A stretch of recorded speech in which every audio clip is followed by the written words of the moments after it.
Innal hamdalillah wassalatu wassalamu ala Rasulillah wa ala alihi wa sahbihi wa man tabi'ahum bi ihsan ila yaumil qiyamah.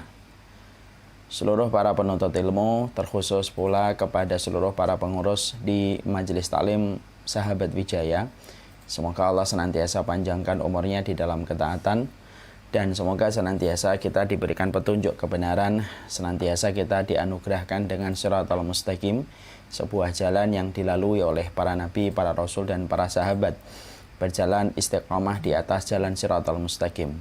Sesungguhnya jalan ini adalah jalan yang panjang. Yang berat akan merasa berat, yang kecewa akan merasa kecewa, yang gugur akan gugur, dan yang tersisa adalah orang yang mereka senantiasa berilmu, bersabar di dalam jalan kebenaran. Semoga kita termasuk orang-orang yang akan senantiasa berjalan di atas jalan kebenaran sampai kita wafat di atasnya, karena sesungguhnya berjalan di atas kebenaran itu berat dan tidak ada yang bisa memberikan kekuatan dalam setiap derap langkah kita kecuali adalah Allah. Kepada Allah kita meminta pertolongan. Alhamdulillah, tentunya senantiasa kita menata hati kita untuk selalu bersyukur kepada Allah dalam setiap urusan kehidupan kita.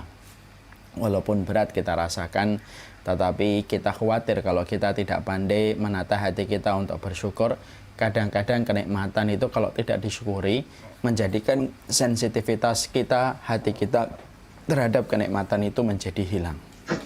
Inilah yang kita khawatirkan. Syekhul Islam itu beliau menyampaikan, terkadang karena derasnya kenikmatan yang hadir pada teras kehidupan manusia, menjadikan hatinya, menjadikan jiwanya sensitif.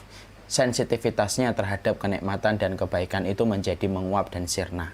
Contoh, ketika kita mendapati matahari setiap pagi selalu bersinar, tanpa kita berdoa, tanpa kita meminta, tanpa kita berharap di waktu malam, kemudian di tiap pagi kita mendapati sinar matahari itu bersinar, maka lama-lama sensitivitas kita terhadap kenikmatan sinar matahari menjadi hilang. Kita menganggapnya biasa karena itulah rutinitas yang sudah kita dapatkan setiap kita pagi membuka mata, salah satunya kita akan berjumpa dengan sinar matahari.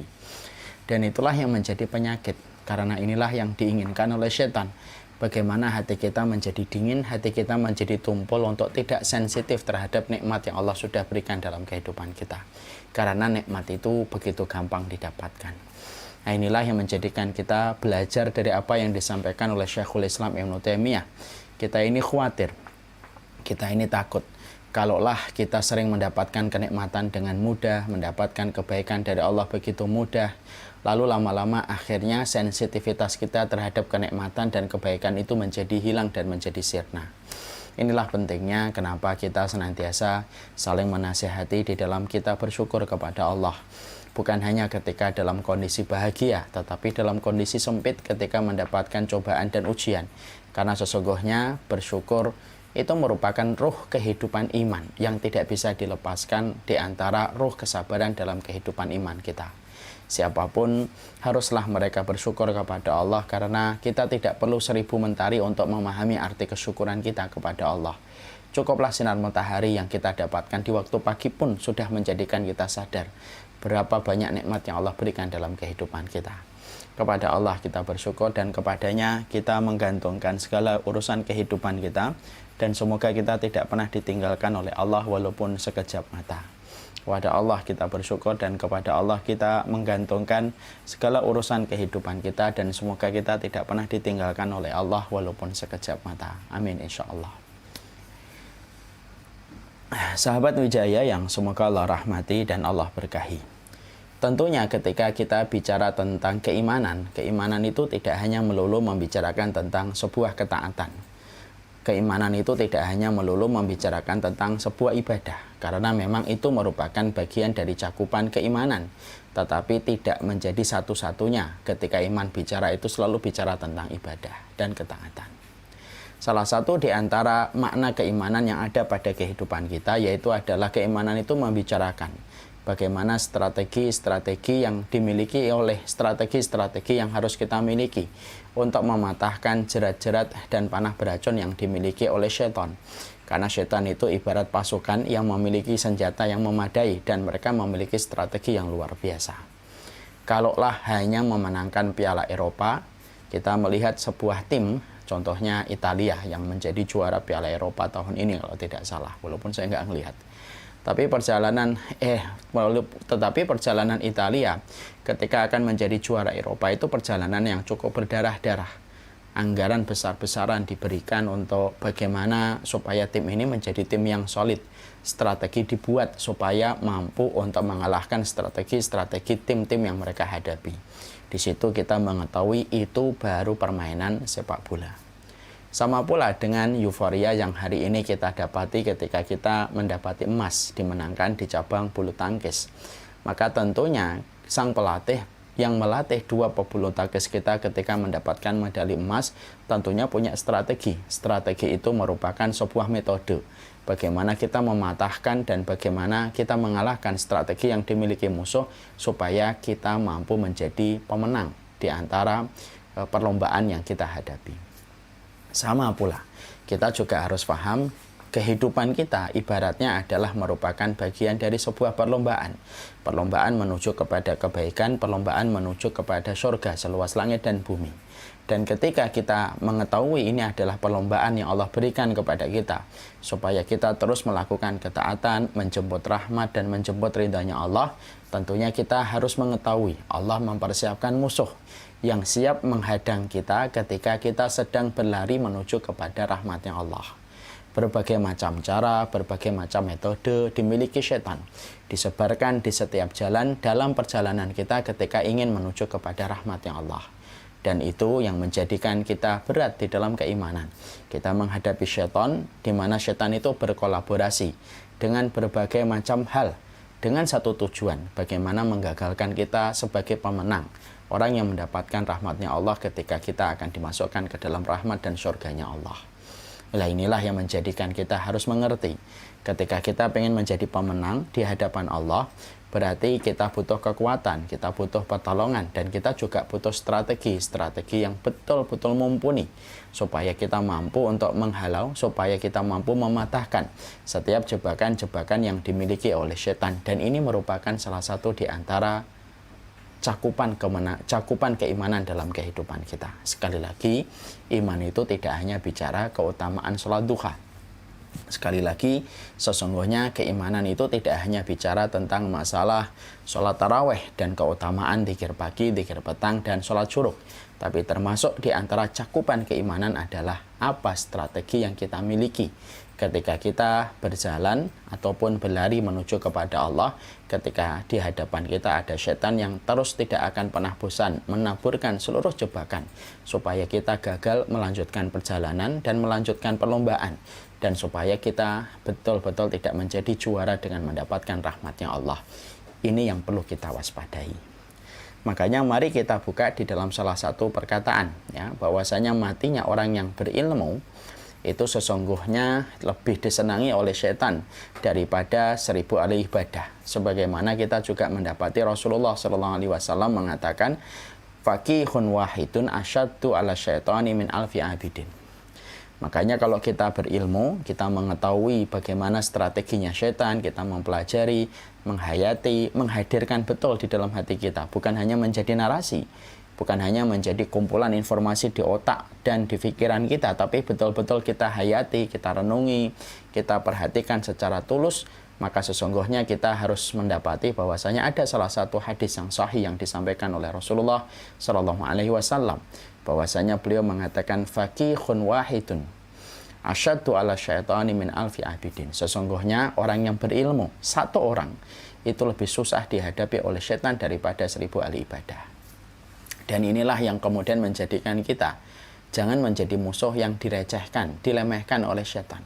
Jangan menjadi musuh yang dilecehkan oleh setan. Jangan menjadi musuh yang dipandang mata oleh sebelah mata oleh setan. Karena apa? Kalau kita menjadi musuh yang diremehkan oleh setan, maka sesungguhnya bisa jadi kita terperangkap kepada apa yang dilakukan oleh setan ketika menggagalkan perlombaan kita, ketika ingin mendapatkan trofi kemenangan untuk mendapatkan dan menjemput dari rahmatnya Allah dan ridhanya Allah. Marilah kita menjadi di antara 1000 orang itu menjadi orang yang berilmu, orang yang belajar, orang yang tidak hanya sibuk dalam perkara yang tidak bermanfaat, Orang yang betul-betul mereka terus belajar, mereka tidak pernah bosan untuk terus belajar. Karena sesungguhnya setiap kita mempelajari ilmu, dalam definisi qala Allah wa qala Rasul, ketika kita mempelajari perkataan Allah dan Rasulnya, disitulah kita akan mengetahui seluruh strategi yang dimiliki oleh setan. Itu akan merangkai strategi yang kita miliki, akan memberikan kekuatan dan peralatan yang kita miliki memadai untuk menghadapi syaitan. Dan inilah yang menjadikan kita faham. Hidup hanya sekali. Jangan hanya menjadi orang yang tidak faham ilmu. Pelajarilah ilmu dari apa yang disampaikan Allah dan Rasulnya. Pelajari pula di dalam perkataan Allah dan Rasulnya menjelaskan tentang strateginya syaitan, supaya syaitan itu betul-betul tidak berkutik dan tidak berkuasa ketika menghadapi orang yang alim. Bukan hanya semata-mata alim, tapi mereka mengamalkan ilmunya. Mereka terus mempelajari bagaimana referensi-referensi dalam kehidupan mereka, karena orang yang alim begitu sulit dihadapi oleh syaitan dibandingkan 1000 orang yang beribadah. Saya itu kalau kemudian sudah menerangkan tentang kealiman,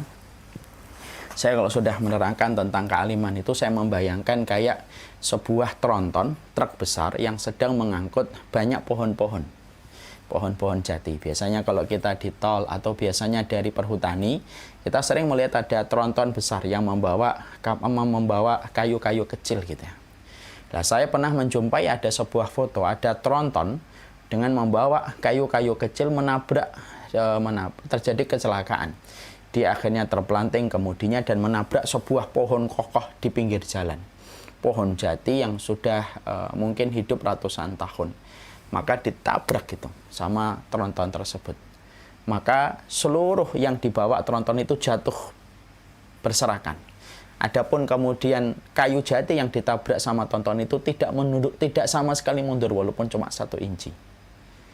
Ini ketika saya melihat foto ini, saya langsung menggambarkan kekuatan ilmu sebagaimana kekuatan pohon jati yang tertancap selama ratusan tahun. Kalau kita tidak punya ilmu, kayak pohon-pohon kecil yang dipotong, lalu dibawa ke perusahaan untuk dibuat mebel, dibuat lemari, dibuat pintu. Itu perumpamaan bagi mereka yang tidak memiliki kekuatan di dalam ilmu. Dia akhirnya ke sana kemari, pelimpan, kanan kiri, karena dia tidak tahu bagaimana pijakan yang harus dia ketahui. Makanya itulah perumpamaan sebuah ilmu yang kokoh. Makanya Allah sampai menyampaikan alam tara kaifa daraballahu mathalan kalimatan thayyibah kasyajaratin thayyibah asluha sabitun wa far'uha fis sama. Makanya sampai Allah membuat perumpamaan tauhid, akidah yang dipelajari dengan ilmu yang benar, kemudian diamalkan dalam kehidupan yang benar. Maka sesungguhnya Allah menyampaikan dalam surat Ibrahim perumpamaannya sebagaimana sebuah pohon gede, kokoh, yang mana akarnya menghujam ke dalam tanah, wa faruha fis sama, tetapi daun-daunnya menjulang ke langit. Dan itulah perumpamaan ketika kita menjadi orang yang berilmu dalam seluruh perkara keimanan kita. Tidak ada referensi yang terputus, tidak ada referensi yang terlewatkan ketika kita selalu belajar tentang agama ini, supaya setan kelabakan ketika menghadapi mereka yang senantiasa tidak pernah bosan untuk menuntut ilmu dan memahami. Makanya orang kalau kemudian kita hanya ibadah, lalu kemudian kita tidak tergerak, lalu tidak pernah bersemangat mencari ilmu, kita sibuk dalam perkara yang tidak bermanfaat sebagaimana tanaman-tanaman enceng gondok.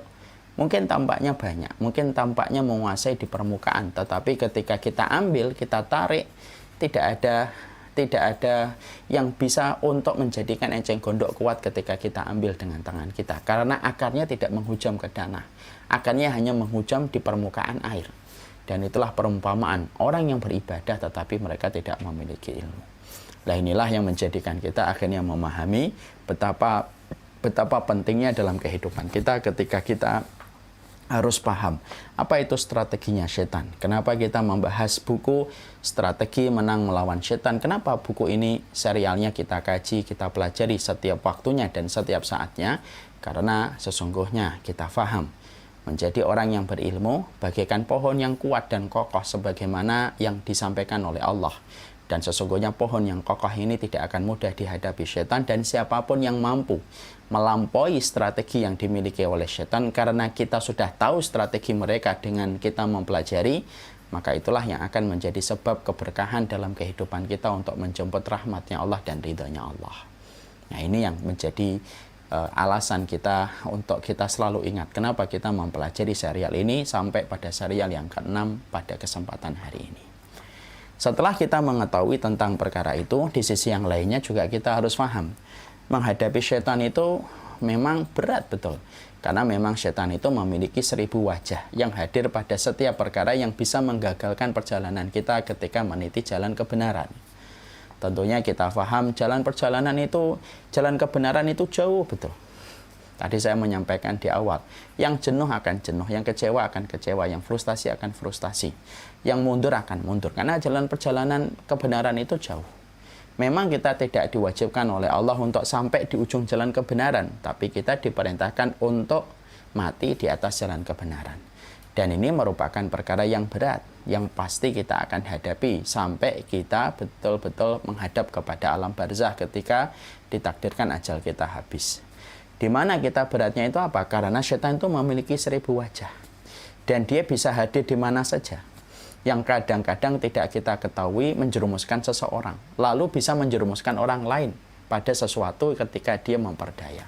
Kadang-kadang setan itu munculnya hadir pada sesuatu yang digandrungi masyarakat. Di situ ada wajahnya setan. Tanpa disadari oleh apa yang sedang digandrungi oleh masyarakat. Orang masyarakat lagi seneng gitu. Di situ orang yang berilmu akan tahu di situ ada wajahnya setan. Ketika perkara yang viral itu atau perkara yang trending itu bertentangan dengan apa yang disabdakan oleh Allah dan Rasul-Nya. Kadang-kadang kita tidak sadar banyak manusia kalau dia nggak berilmu, kalau dia tidak memiliki kekuatan, dia akan terpengaruh. Oh iya ya, bukankah itu banyak dilakukan banyak manusia? Bukankah itu yang viral? Bukankah di situ ada riuh tepuk tangan manusia? Dan banyak manusia itu tidak menyadari. Setan itu bukan hanya hadir pada wanita yang pakai bikini. Setan itu bukan hanya hadir pada wanita-wanita yang menggoda laki-laki. Memang betul di situ ada setan yang menjadikan seseorang bisa terperosok melakukan zina dengan perempuan yang menggoda. Tapi bukan hanya di situ. Kadang-kadang setan hadir pada wajah sesuatu yang viral, trending. Lalu kemudian ketika tidak punya ilmu kita mengikuti apa yang sedang trending dan apa yang sedang viral. Meninggalkan komitmen kebenaran yang disampaikan Allah dan Rasul-Nya. Kan kita sudah paham ya, definisi kebenaran itu ma wafaqal haq wal kitab. Yang dimaksudkan dengan kebenaran adalah apa yang sesuai dengan kitabullah dan sunnah. Kadang-kadang ketika setan itu tidak hadir di sesuatu yang viral, kadang-kadang setan itu hadir melalui akal yang didewakan. Ada manusia yang punya akal, yang didewa-dewakan akalnya. Lalu akhirnya ketika dia selalu merasa dirinya pintar dan merasa berpikir, maka dia akan dibelit oleh setan. Setan membelit pikirannya supaya dia betul-betul kebingungan dengan hakikat dan eksistensi kehidupannya. Makanya kadang-kadang kita lihat ada ahli fisika atau siapapun yang terkadang justru menjadi ateis, tidak percaya Tuhan. Padahal dia terkenal dengan kepintarannya di teori-teori dan teori-teori fisika dan kimia. Kenapa? Karena setan hadir pada akal yang didewa-dewakan ketika dia diikutin terus. Makanya di antara syubhat, di antara belitan dalam pemikiran itu apa? Orang akan terus berpikir, kalau Allah yang menciptakan kita, terus siapa yang menciptakan Allah? Terus dipikir terus. Dan akhirnya apa? Akhirnya ujungnya menjadi murtad dan tidak percaya agama. Karena apa? Justru akalnya menjadi fitnah dan menjadi musibah baginya tanpa disadari. Dan banyak orang yang terkena fitnah dengan akal tanpa kita mengetahui bahwasanya setan itu wajahnya hadir pada akal yang selalu didewa-dewakan. Makanya dalam kehidupan iman, ada kemudian akal. Sebenarnya itu dua-duanya saling membutuhkan, itu dua-duanya saling terhubung. Iman itu membutuhkan akal yang sehat. Akal yang sehat itu kalau benar maka akan menghantarkan kepada keimanan. Ya. Tapi kalau orang itu tidak tahu kapan menempatkan imannya dan kapan menempatkan akalnya, maka sesungguhnya dia terhipnotis dengan akal pikirannya. Lalu setan hadir, lalu menampakkan wajahnya pada akal itu, lalu akhirnya dia tidak menjadi percaya agama. Orang-orang semacam ini biasanya percayanya Allah itu ketika mati, ketika sudah terbelalak dengan apa yang dia temui di alam barzah. Itu yang kita kadang lihat di wajahnya setan ketika hadir pada akal yang dielu-elukan. Kadang-kadang setan itu hadir melalui dunia dan perhiasannya yang menjadikan seseorang itu lupa. Lewat mobil mewah yang kita miliki, lewat rumah megah yang kita miliki, lalu menjadikan setan masuk ke dalam semua perhiasan yang kita dapatkan, semua merek-merek mahal yang kita miliki. Lalu menjadikan hati kita sombong, lalu menjadikan kita merasa di atas kebenaran hanya karena harta yang kita miliki, karena perhiasan yang kita miliki. Sehingga terkadang tidak sadar banyak orang yang mereka memiliki kekayaan, mereka menyindir orang yang dalam kondisi lebih miskin dari mereka dan berkata, kamu ini suka ngaji, tapi hidupmu malah berantakan. Saya jarang ngaji, tetapi malah hidup saya mewah ini, dan saya dikasih oleh Allah terus. Berarti mungkin caramu ngaji salah kali. Dia menobatkan dirinya sebagai orang yang di atas kebenaran karena indikator harta yang dia miliki, perhiasan yang dia dapatkan. Dan akhirnya disitulah hadir wajahnya setan. Setan hadir pada setiap perhiasan yang kita miliki, setiap gadget yang kita miliki, setiap kemewahan yang kita miliki. Lalu akhirnya membelit kita dan menggagalkan perjalanan kita menuju kepada rahmatnya Allah. Kadang setan wajahnya hadir dalam perasaan yang diturutin, perasaan terus yang diturutin.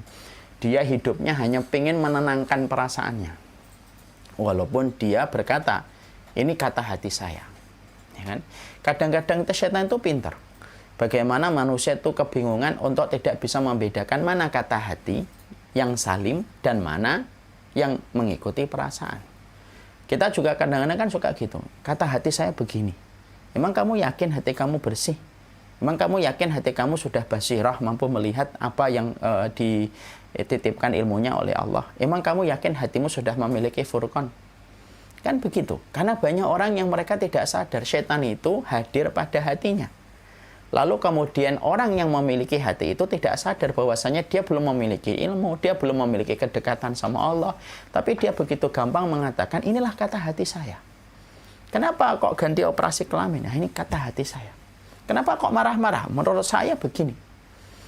Ini kata hati saya udah cocok sama ini. Nah, itu kata hati.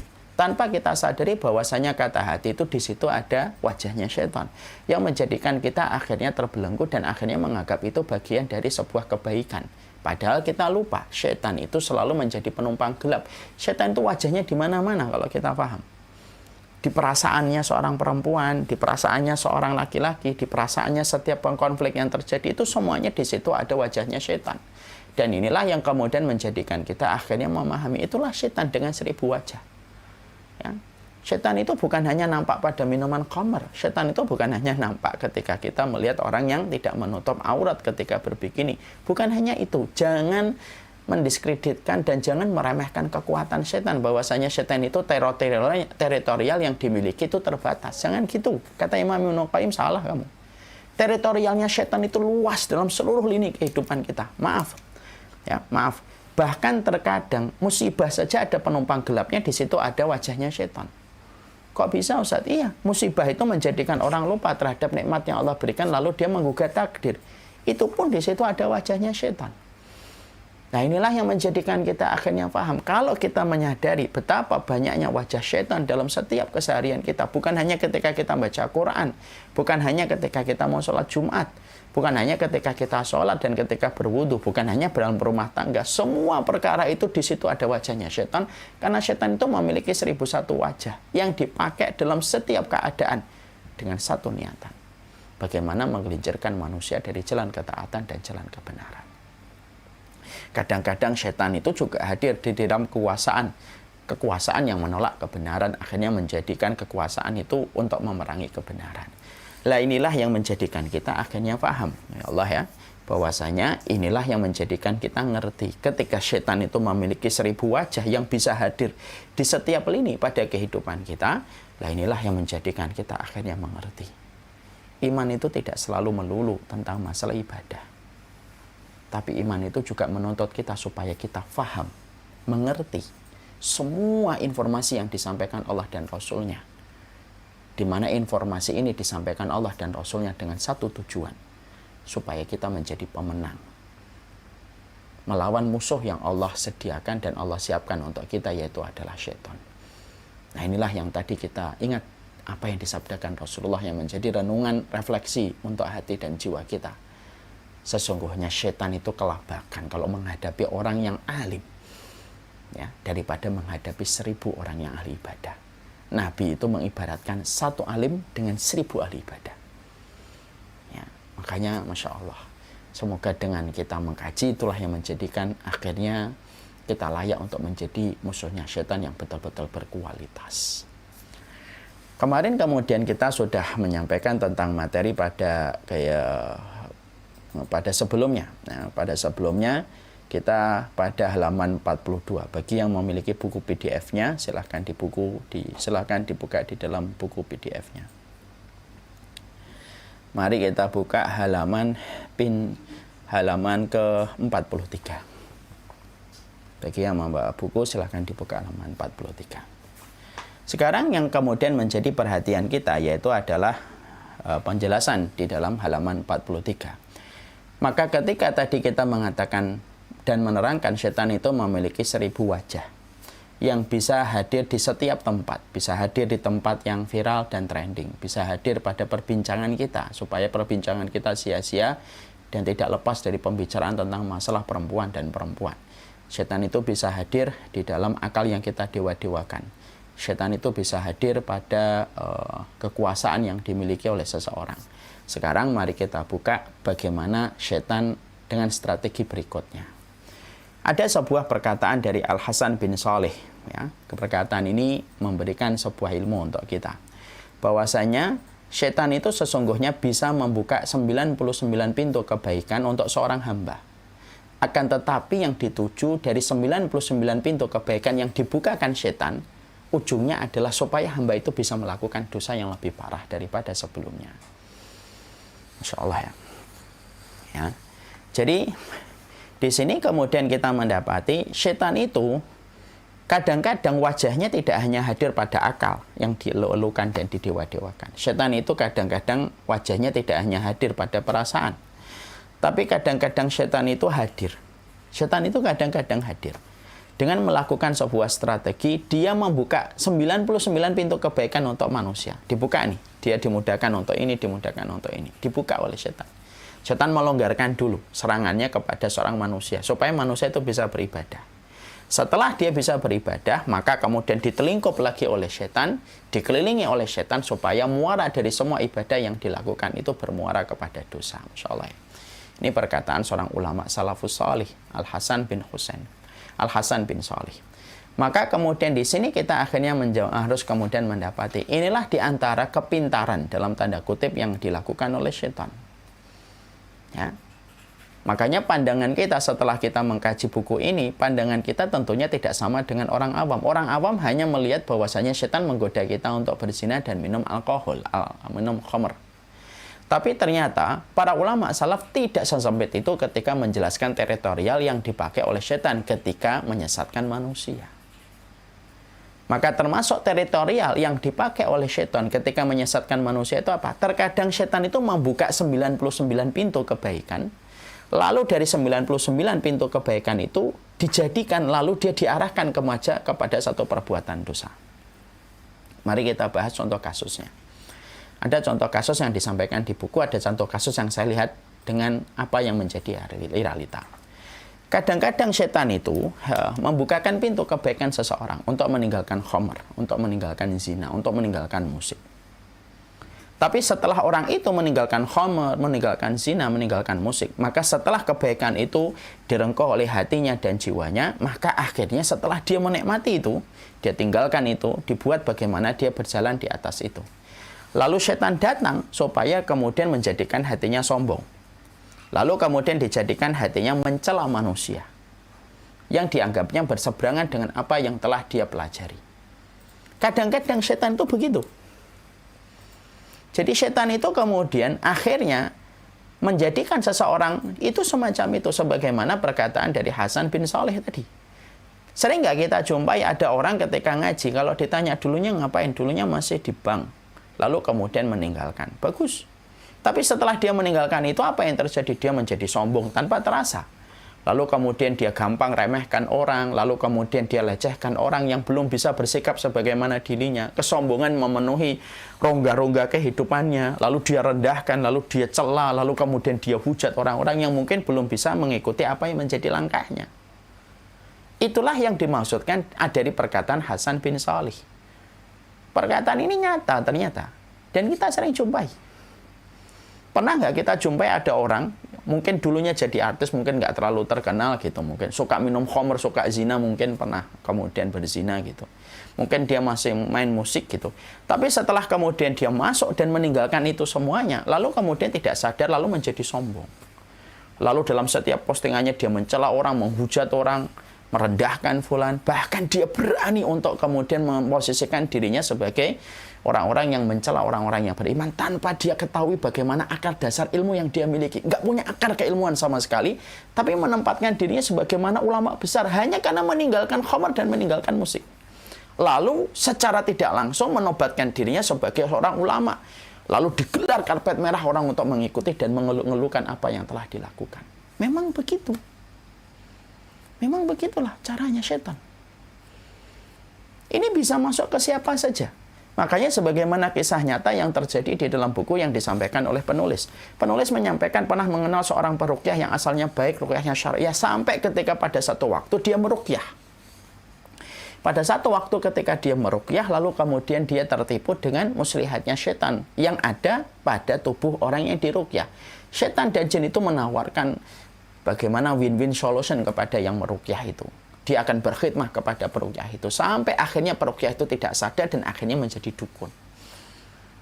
Hal-hal semacam ini banyak dalam kehidupan kita. Berapa banyak orang yang mereka asalnya berkecimpung di dalam dakwah, lalu kemudian meleset niatnya, lalu terlibat hubungan yang haram di dalam dakwah itu. Ini juga merupakan bagian dari sebuah belitan setan. Makanya dari sinilah kemudian kita akhirnya memahami betul. Kadang-kadang kebaikan itu Allah mudahkan. Kepada 1, 2 orang, 3 orang, bukan kepada kita tanpa terkecuali. Allah, setan memudahkan kita untuk melakukan kebaikan. Lalu ketika kita tidak membangun kewaspadaan dengan kebaikan yang telah kita lakukan untuk terus belajar, untuk terus merenung, untuk terus memperbaiki bagaimana kondisi hati kita, ketika kita telah melakukan kebaikan itu, lalai. Ataupun kemudian maghrur. Ada 2 penyakitnya orang itu karena melakukan kebaikan. Satu ghaflah, yang satu maghrur. Ya, satu ghaflah, yang satu maghrur. Afwan.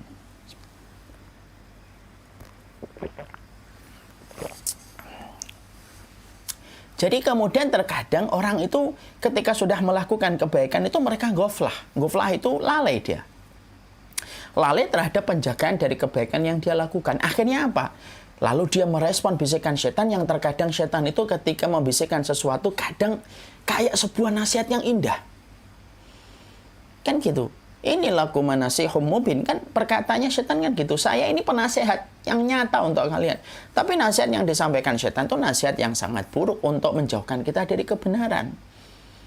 Loh, setingkat Nabi Adam saja ketika mendengarkan bisikan setan disangka itu sebuah nasihat yang akan memberikan kepadanya sebuah kekuatan untuk abadi dengan makan buah yang diarahkan oleh setan. Kan begitu. Maka kemudian di situ akhirnya kita mendapati loh, saat setingkat Nabi Adam dan Hawa yang mereka merupakan penduduk surga bisa tergelincir pada saat ketika mendengarkan bisikan dari narasi framing yang dibuat oleh setan untuk menjadikan mereka itu tidak ragu untuk memetik buah yang diharamkan oleh Allah. Ya. Maka kemudian itulah yang menjadi penyakit yang pertama itu ghaflah, lalai dia. Jadi setelah melakukan kebaikan, maka dia lalai. Ketika dia lalai, maka kemudian akhirnya justru menjadikan kebaikan itu menjadi alat untuk melakukan berbagai macam dosa. Ya? Jadi kalau orang itu sudah melakukan kebaikan, lalu dia lalai, maka kemudian setan itu akan menjadikan dia itu akan memperdaya kebaikan yang dia lakukan untuk menjadi alat melakukan dosa. Ya? Makanya kita kan jumpai juga kan kisah-kisah yang ngeri gitu ya. Na'udzubillah min dzalik, walaupun ini kasus ya. Ada seorang ustadz mencabuli santriwati, kadang-kadang begitu. Kadang-kadang dimudahkan dia untuk menjadi seorang ustadz. Lalu kemudian dia tanpa dia sadari di pondok tersebut dia melakukan perbuatan yang sangat dibenci oleh Allah. Dan ini banyak pada konteks kehidupan kita. Dan ini biasanya disebabkan apa? Karena ghaflah. Orang yang sudah dimudahkan dalam kebaikan, mereka lalai untuk menghadirkan hatinya pada kebaikan yang sudah Allah berikan pada satu kebaikan yang dia kerjakan. Orang kalau sudah tidak lagi istihdarul qalbi, orang kalau sudah tidak lagi menghadirkan hatinya pada setiap kebaikan, akhirnya kebaikan itu hanya menjadi tumpangan tanpa makna. akan menjadi kendaraan tanpa jiwa karena sudah tidak dihadirkan hatinya. Akhirnya kebaikan itu menjadi sebuah dalih untuk melakukan sebuah kemaksiatan. Dan itu kita kemudian dapat itu. Kadang-kadang ketika manusianya tidak ngoflah, maghrur. Maghrur itu apa? Maghrur itu terpedaya. Karena biasanya kalau setan itu membuka satu kebaikan, dijadikan orang itu maghrur. Maghrur itu terpedaya dengan apa yang telah dia capai.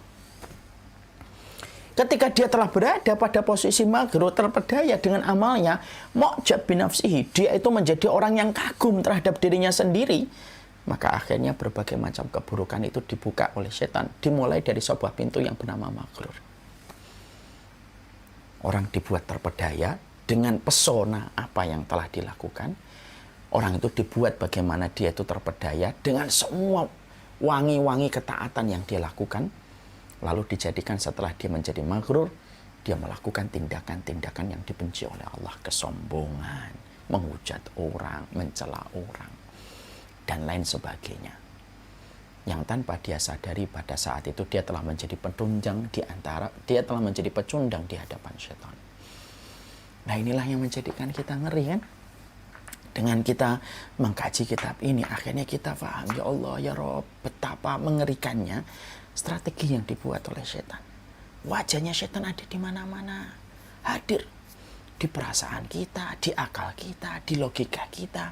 Pada barang-barang kecil yang ada yang sebenarnya tidak penting tetapi kita besar-besarkan. Setan nempel pada setiap hal. Yang menjadikan akhirnya komitmen kita di atas ketaatan itu menjadi hilang. Ketika tanpa kita sadari, kita merespon setiap wajah setan di sekitar kita. Bahkan kebaikan pun terkadang dimudahkan oleh setan. Kadang-kadang setan itu memudahkan kebaikan. Supaya muara dari kebaikan itu bermuara kepada perbuatan dosa yang dilakukan oleh seorang hamba. Dan inilah yang kemudian menjadikan kita memahami. Inilah setan. Makanya ketika kita hari ini sudah dimudahkan di dalam satu kebaikan, tetap waspada. Bagaimana kita berupaya pada setiap kehidupan kita setelah kita faham inilah yang dilakukan oleh syaitan, tipu daya yang dimiliki olehnya, sebagaimana perkataan dari Al-Hasan bin Saleh yang tadi kita pelajari, maka menjadikan kita selalu waspada terhadap kebaikan yang sudah kita kerjakan. Orang yang berdakwah pun tidak boleh lalai, tidak boleh terpedaya. Kadang-kadang dakwah itu dijadikan sama syaitan. Ini dakwahnya saya biarkan orang datang kepadanya. Setelah datang kepadanya, maka kemudian terpedaya dia dengan dakwahnya. Ketika akhirnya dia terperosok kepada riya yang dia harapkan dari tepuk tangan manusia. Di mana itu menggagalkan semua kebaikan yang dia lakukan di dalam dakwahnya. Makanya orang yang berdakwah dan menyampaikan kalimat Allah adalah orang yang paling layak untuk didoakan di dalam keikhlasan. Sama dengan orang yang ngaji. Sedih kadang-kadang kita mendapati orang ngaji baru meninggalkan musik, tapi kemudian begitu gampang untuk mencela. Baru meninggalkan riba, lalu dia gampang untuk menghujat. Makanya saya itu respect sama mereka yang mampu meninggalkan dosa, tapi dia tidak menjadi lalai dan tidak menjadi maghrur. Dia tinggalkan musik, tapi dia memiliki respect kepada orang yang beriman. Dia menahan dirinya untuk tidak menghujat. Dia menahan dirinya untuk tidak mencela. Dia kalau menyampaikan masalah hukumnya, dia sampaikan hukumnya, tapi tidak mencela orang. Orang semacam ini tidak salah sebenarnya. Yang kita soroti adalah orang yang mereka terkadang baru meninggalkan tahun baru, perayaan tahun baru, orang yang meninggalkan Valentine, kemudian ngaji. Tapi setelah itu, dia menghujat, dia cela orang tuanya, dia cela Ustadz Fulan, dia cela hujat Ustadz Fulan. Dia kemudian nodai kehormatan Fulan, dia ikut-ikutan untuk kemudian sebar ini, sebar itu. Padahal dosa apa yang ditinggalkan jauh lebih kecil daripada dosa yang hari ini dia lakukan. Mana yang lebih besar dari dosa riba? Dosa riba yang paling kecil itu menzinai seorang ibu. Yang paling gede dari dosa riba, menodai kehormatan orang yang beriman. Apakah kemudian minum khamr dosa? Berdosa. Mana yang lebih besar dosa antara minum khamr dengan menodai dan menghujat kehormatan orang? Menghujat kehormatan orang lebih parah daripada minum khamr. Bukan berarti kemudian kita minum khamr, enggak. Makanya akhirnya itulah yang menjadikan saya akhirnya bisa menjawab Beberapa tahun lalu saya pernah ditanya sama seorang jamaah gitu. Ada seorang bapak-bapak yang bertanya, kenapa ada fenomena orang baru ngaji Ustaz? Baru dia tinggalkan ini, baru dia tinggalkan itu di dalam perjalanan hijrahnya gitu. Langsung dia membabi buta ketika dia mencela dan menghujat setiap orang Ustaz. Lalu saya menyampaikan kepada beliau, Pak, kalau Bapak menemukan orang kayak gitu, saya nggak ngerti alasan mereka, mungkin nafsu dan lainnya. Tapi kalau boleh saya tahu, Pak, saya menukil perkataan ini dari Hasan bin Shalih. Terkadang setan itu membuka pintu-pintu kebaikan kepada manusia. Tapi dari pintu kebaikan itu supaya menjerumuskan dia kepada dosa yang lebih besar dan lebih dahsyat daripada sebelumnya. Dan itu yang bisa mewakili perasaan saya ketika melihat kondisi orang yang semacam ini. Saya ini kadang-kadang bingung ya. Saya kadang menemukan orang belajar puluhan tahun di pesantren, melanjutkan di Sudan, Mesir, Madinah gitu. Tapi menjadi orang yang hati-hati kalau bicara orang. Tapi kadang-kadang yang jadi bingung itu apa? Melihat orang gitu. Baru ngaji sebentar, membuat akun. Lalu dia buat akunnya untuk mencela orang. Akunnya pun akun anonim dan tidak berani untuk memberi nama status yang jelas pada akunnya. Semua itu merupakan bagian yang disampaikan oleh Hasan bin Shalih. Makanya inilah yang menjadikan kita sekali lagi berarti kita berupaya betul. Menjadi orang yang beribadah kepada Allah Subhanahu wa taala adalah jangan sampai kita ghaflah, jangan sampai kita maghrur. Gimana supaya kita tidak menjadi ghaflah, Ustaz? Terlalaikan dari apa yang menjadi kebaikan. Hadirkan hati dalam setiap ketaatan dan ibadah yang kita lakukan. Terus raihlah ridhonya Allah dan bukan di antara manusia yang kita menjadi tujuan dalam setiap kita melakukan ketaatan. Karena setan itu terkadang yang dilakukan adalah melencengkan niatnya. Sudah bukan untuk Allah, tapi untuk mendapatkan tepuk tangan manusia. Walaupun dia berdiri di atas kebaikan. Walaupun dia sedang berada di atas kebaikan. Makanya orang yang mampu untuk menghidupkan hatinya, mengingatkan tujuannya, menghidupkan hatinya, mengingatkan tujuannya bahwasanya niatnya karena Allah. Saya teringat perkataan Imam Malik, "Makana lillahi fahuwa abqa." Apapun yang diniatkan karena Allah, maka itulah yang akan awet dilakukan. Kebaikan yang disertai dengan penjagaan hati, yang dituju adalah karena Allah, dia tidak akan lalai dari apa yang menjadi jebakan setan. Dia tidak terpedaya. Yang kedua, apa yang kita lakukan supaya tidak menjadi maghrur? Menjadi maghrur itu salah satunya karena merasa kagum dengan diri sendiri. Jangan pernah merasa kagum dengan diri sendiri. Jangan antipati sama nasihat. Ya, kadang-kadang kita kalau dikasih nasihat kita langsung marah-marah. Itulah penyakitnya banyak orang. Mungkin tak terkecuali saya. Semoga Allah mengampuni saya. Orang yang maghrur itu adalah bagaimana supaya kita tidak terpedaya. Gampang menerima nasihat. Menerima nasihat itu bukan berarti kita salah. Menerima nasihat itu bukan berarti kita hina. Menerima nasihat itu menunjukkan bahwasanya hati kita bersih. Hati kita bersih. Karena kalau orang sudah maghrur, susah kalau dia tidak mau menerima nasihat. Berapa banyak saya menjumpai gitu ya, ada orang kemudian buat akun, kemudian dia celah fulan gitu dengan akun anonim. Kadang-kadang saya baca di postingannya ada komen-komen bagus nasihatnya. Akhi, antum kan juga belum tentu benar di hadapan Allah. Akhi, sibukkanlah antum dengan ilmu daripada antum menghujat orang gitu. Orang kalau mau nerima nasihat, dia terima mungkin. Tapi lihat kadang-kadang dijawab. Jawabnya apa? Kamu tuh nggak ngerti apa yang saya pelajari.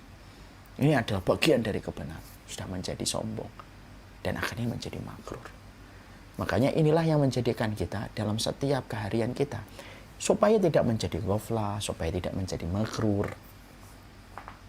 Yaitu adalah bagaimana terus membangun hadirnya hati. Ya, menyadarkan hati kita, membangunkan tujuan kita. Yaitu karena Allah. Dia tidak akan terlalaikan itu. Suami istri yang selalu sadar tujuannya adalah ridhonya Allah. Bukan karena menyenangkan istri dan bukan menyenangkan suami. Orang yang paling cepat selesai dengan masalah. Karena apa? Karena tujuannya untuk Allah kok. Makanya kenapa ada seorang wanita diberikan kabar surga hanya gara-gara suka minta maaf duluan. Kan kalau kita pikir-pikir, kenapa sih wanita kalau digelari dengan surga itu harus memiliki, kok amalannya cuma minta maaf? Loh, jangan menganggap meminta maaf itu cuma meminta maaf. Meminta maaf bagi seorang istri itu terkadang beratnya luar biasa karena melawan 1000 bisikan syaitan. Tapi kalau dia bisa melakukan itu karena apa? Bukan karena menyenangkan suami, karena dia tahu di balik perbuatan yang dia lakukan di situ ada Allah. Menyadarkan hati, membangun kesadaran menuju kepada Allah, itu yang menjadikan hati tidak ghaflah. Tidak maghrur, terima nasihat. Jangan hanya karena sudah ngaji sama Ustadz Fulan, seakan-akan kamu menjadikan dirimu lebih tinggi daripada orang yang ngaji sama Ustadz Fulan. Sama dengan Bapak dan Ibu, para santriwati saya di dunia virtual. Jangan karena merasa ngaji dengan saya menjadikan Bapak dan Ibu merendahkan orang-orang yang ngaji sama ustadz yang lain. Kan enggak. Kalaupun itu ada seorang ustadz di TPA cuma mengajarkan, misalkan mengajarkan Iqra 1, Iqra 2, bisa jadi. Jangan direndahkan. Bisa jadi dia lebih mulia daripada saya. Kan kita tidak pernah ngerti. Supaya kemudian kita tidak menjadi maghrur. Kadang-kadang itu penyakitnya murid. Ketika dia sudah merasa dekat dengan ustadz, akhirnya direndahkan murid-murid yang lain, teman-temannya yang tidak belajar sama dengan dia ketika dekat sama ustadz fulan. Ya, dan itu akan menjadi sebuah masalah. Di situ setan itu menumpangi kebaikan yang sedang kita lakukan. Lalu akhirnya bermuara kepada perbuatan dosa yang terjadi dalam kehidupan kita. Makanya inilah setan. Setan itu 1000 wajah. Tidak ada satu part, tidak ada satu lini pada kehidupan. Tidak ada satu part, tidak ada satu lini dalam kehidupan kita. Kecuali setan itu akan hadir. Setan hadir dalam yang trending supaya kita itu terpengaruh dan mengikuti kebanyakan orang. Setan hadir lewat akal, setan hadir lewat logika, setan hadir lewat perasaan, setan hadir lewat harta berlimpah, setan hadir lewat kekuasaan. Setan pun hadir ketika kita diberikan kemudahan beramal, tapi ujung dari amal itu adalah untuk bermuara kepada dosa. Itu yang kemudian kita harus mengerti. Setelah kita mempelajari tentang strateginya setan, yaitu adalah setan itu menampilkan wajah, dia membuka pintu kebaikan supaya kita bisa melakukan dosa yang lebih besar setelah kebaikan itu dimudahkan untuk kita. Maka di antara yang lainnya setan itu hadir melalui taktik belah bambu. Setan itu memiliki taktik belah bambu. Ya, jadi pada sesuatu yang belah bambu itu di situ ada setan. Taktik belah bambu ini bukan hanya dilakukan oleh Belanda sebagai penjajah atau dilakukan oleh orang-orang yang kadang-kadang memperbudak saudara sebangsanya juga, karena orang yang menginginkan keburukan itu ya biasanya melakukan taktik adu domba itu dengan belah bambu supaya keadaan tidak harmonis, supaya keadaan tidak normal, ya kan.